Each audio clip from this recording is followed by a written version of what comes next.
guys, it's Gabrielle here on Both Fronts, the YouTube channel. Today I want to talk about something that is actually a huge problem with new moms, and especially I think first-time moms. It is kind of postpartum depression, and not exactly, I wouldn't say fully the depression, but I would say kind of the baby blues, or the first baby blues is what I kind of think it is. And I had experience with it after my first son was born, Hilo. He was born and I was 18 and in college, and we had a house and 3 dogs, and Tony worked a million hours because she was also in school, and I stayed home, and I basically slept all the time when my baby slept. I was struggling with breastfeeding. We had a house that I had to keep up, and it was just a lot of responsibility all at once, and all I wanted to do is lay in bed, and I didn't want to do anything. I gained a whole bunch of weight and I couldn't get it off, and I live in the upper Midwest where it's not very nice all year, so it was just kind of trapped in the house, and I was in a small town where I didn't have friends, and it was kind of a lot to deal with. And I know that a lot of moms go through postpartum depression, and that is a very, very serious issue. And obviously I think it's one that needs to be brought to light more, and shouldn't be discriminated against from other moms, like, oh, you had postpartum depression, you must not have loved your baby, blah blah blah. I've heard many things like that, and I wouldn't say I was depressed, but when you're pregnant, your body goes through all these hormonal changes, and no matter what age, if you're 17 or if you're 35, I mean, when you have your first baby, it's something your body has never done before. So obviously your hormones are crazy during pregnancy anyway, and it's like your first time, so your body is just working out what it does. And of course every pregnancy was different, but I feel like after the first, it is just completely totally different. Your body doesn't know what to do. It's working itself out, figuring out how it's pregnant right now, and then afterwards, after you have the baby, it's got to go back to normal. And sometimes I think that's really hard to balance, and sometimes even months and months after you have the baby, your hormones are still out of whack. Some people bounce back, some people don't. So I think that is part of it, where it is just super, super hard for some people, especially after their first baby, when it's so different. Now you're the parent, and when your baby's crying, they give it to you. I've never really been to shy away from babies, or I took care of my brothers when both my parents worked full time, and then they divorced, and my mom was a single parent, so I was the one taking care of my brothers and being the responsible one, making sure stuff got done. And then having a child is different. It's completely different than babysitting and spending time with kids. Completely different. So it's just a lot to take in at once, I think. And I didn't exactly have a lot of help at the time. Everyone, like, my parents still work. Tony worked, it'd be like 12 hours a day, weekends. We had no money to do anything. We just had money to pay bills and then drive to school. I did online school, so I stayed home. It was just a really hard time, and that got me depressed. It was really hard for us to just adjust to being new parents.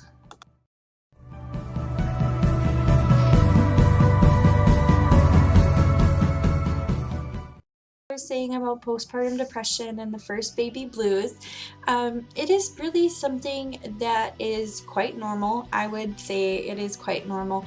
Of course, there is the postpartum psychosis, which people used to confuse with postpartum depression, where women feel the need to kill their infants because their minds are totally I would say a little delusional about reality. And of course, if you have anyone who you believe is going through some major depression, or even cycling into the postpartum psychosis, no affection for their baby, really just not as what you would expect of a mother, typically protective, attending to their needs, stuff like that. I would definitely refer them or confront them, or try to get help from outside sources, because that is important for both the baby and the mother, because not all moms are like that. It's just sometimes their brains and hormones get all mixed up, and it's not them. It's just their body is not being able to bond correctly, and those are all things that can be helped, and postpartum depression and the first baby blues can also be helped. What happened for me, of course, was it lasted for a while. It was just living in a town. It was a small town. We didn't do anything. We didn't have money to do anything. So it was really hard to really cheer myself up. And of course, I am an independent writer, and that's kind of when I started to get into the idea that I could start writing my books and publishing them, because I had wrote books for when I was like in high school. So I kind of got into that hobby, and I felt really good, and I started scrapbooking, which really made me feel happy. I made some life changes about eating healthier. It got to be summer, so I tried to force myself to be outside, but even then I was just, my relationship was suffering. We were having a hard time adjusting. We weren't connecting. I couldn't keep up with housework. I wanted to sleep all the time. Sometimes my fiance would come home from lunch at noon and we still wouldn't have woken up for the day, me or baby, really. So it was kind of just a long, depressing period. But after almost 2 years of, I would say it was less than 2 years, but my fiance went out to Montana for an internship. So we decided that the house would be too much to keep up. I wouldn't be able to snow blow the driveway. I wouldn't be able to mow the grass or anything like that, because the equipment was on a tractor that I didn't know how to use. So we decided to sell our house, which was happy, because I didn't want to live in the old house that we had that we couldn't really update or do anything to. And then I moved into an apartment where me and Hilo lived for about 4 months without Tony. He'd come home on the weekends, but during the week he wasn't there. And even though I would say that would be depressing, and it definitely was hard, our relationship got better, because as they say, absence makes the heart grow fonder. So we did eventually come closer and connecting more. And then I really forced myself to get out there. We moved to a bigger city. I wasn't in the small town anymore where I had friends. I made myself get out there. I made myself start working out. I worked out a lot. I felt healthy. We started eating a lot better. And I didn't eat nearly as much because Tony wasn't there to really tank my progress. But we did activities. We went out to the park. We had more money now because Tony was at an internship that was a better paying job than what he was doing before, and he worked a lot out there because he had nothing to come home to. So we actually really did kind of turn it around, and I just felt better and better the more I got out with other people. I wasn't so isolated. I really got into my hobby of writing, which really helped just me deal with my emotions. It wasn't so much that they took them away, because I mean, I was still depressed. No one was there with me 24/7 like Tony was. Before he was gone. So I mean, every day I wouldn't even have to leave the house if I didn't want to, because I didn't work. I just took care of our son. That was it. But we got a routine where I went to the gym like 3 times a week. He went to the gym's daycare, which was really awesome for him to interact, and I worked out. I felt good. I was healthy eating. I wasn't eating as much, and we had a new place, which was a lot nicer than our house.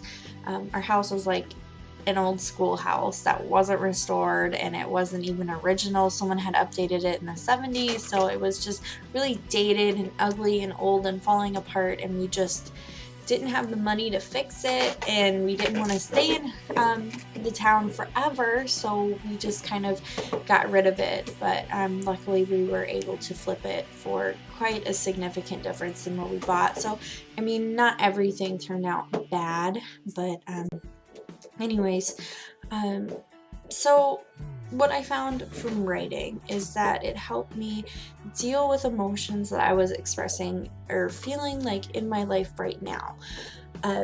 It's a great way to really work through these emotions through your characters and make them feel how you feel. And as they progress to go through it, then you kind of start to get over it as well. You're able to cope with it a little bit differently since you are making other people feel this, and you're writing about how you feel and what is going on in your mind. And then eventually it's like you've gotten over it because your character has suffered through it. You've expressed everything you've wanted to feel, and then bam, it's just gone. And I wasn't really depressed about having a baby.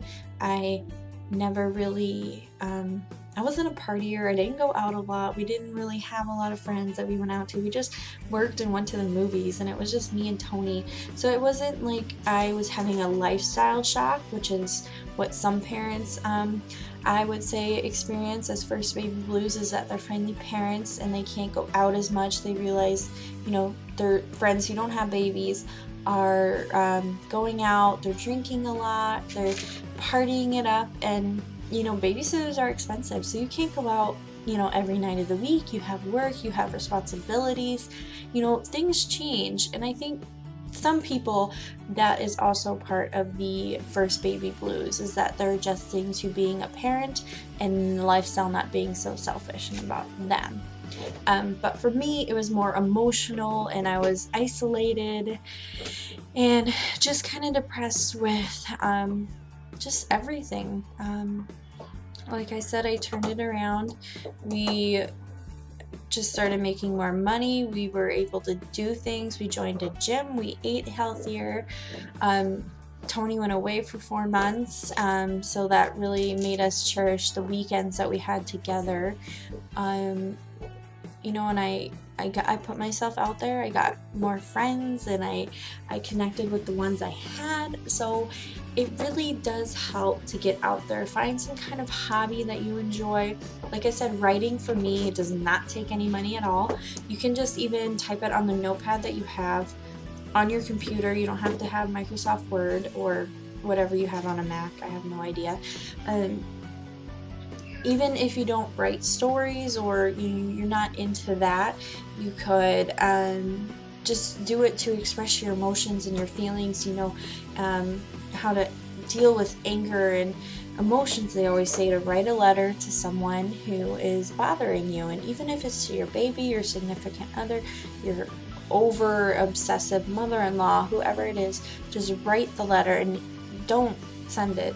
Good Lord, please don't send it. But it helps you feel like you have expressed your feelings, your opinions, your emotions, and everything you've poured into this letter.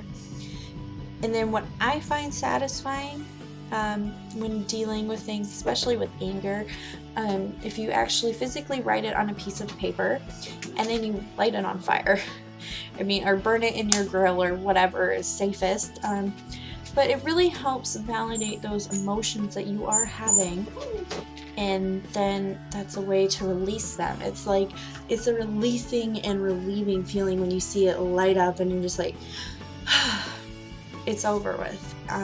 Of course, it doesn't take away the actual problem, but inside of you, so much of that rage and built up emotion has been released, and so you can move forward to effectively handling your situation.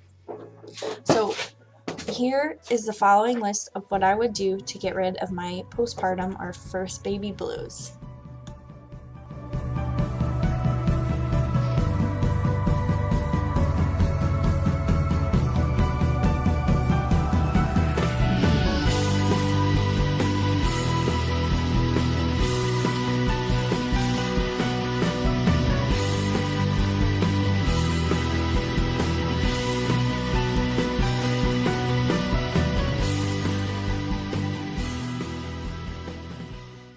what I say to get rid of the first baby blues. Please let me know what you think of the list, if anything helps you, or certain techniques that have really helped you get through your postpartum depression and your baby blues. Be sure to wear blue this month of April, because it is Autism Awareness Month. We love to hear from you over here.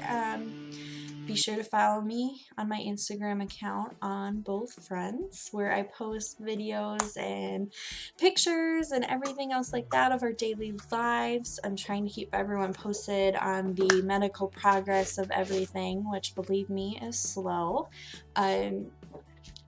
If you have any questions, you can always email me on bothfriends@gmail.com. And be sure to subscribe to my videos if you want more. Always leave comments. I always read them, respond to them, whatever you want. Give me some suggestions for videos that you'd like to know. And thanks for watching.